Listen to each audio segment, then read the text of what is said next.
We tried for years to conceive a child biologically, and for whatever reason, were unable to do so.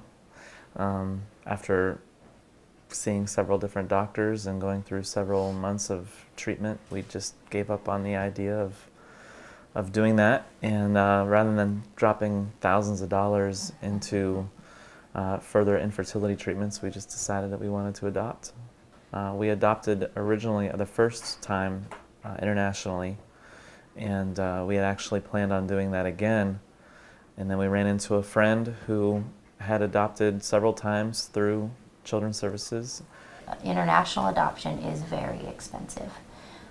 What people need to realize when you adopt through Children's Services, there's no cost out of your pocket, other than raising that child once the adoption is finalized. But as far as the process and the paperwork and the details, there is no cost. And they walk you through each step of the way. You're not on your own. I mean, all you have to do a lot of times is just show up and sign some forms and take care of the child. I mean, that's the most important thing. They take care of the rest. Whereas with our first adoption, there was a ton of other work to do, and forms to file and checks to write, and it was very stressful. And so the process with Children's Services was actually the process was much less stressful.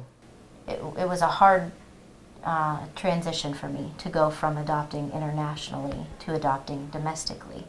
But when we met Lacey for the first time, and your eyes meet and you just see that little face, it's just something, I tell you, you just know.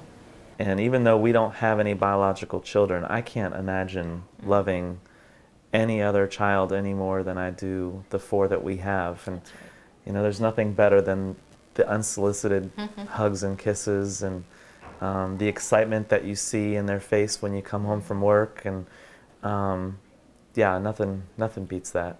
You know, going through this process, I've learned so much, and I think, you know, my heart has changed, and you know, Children's Services does a great job. They are advocates for the children. I absolutely recommend to people that we come across to adopt, and specifically we would recommend them to Children's Services.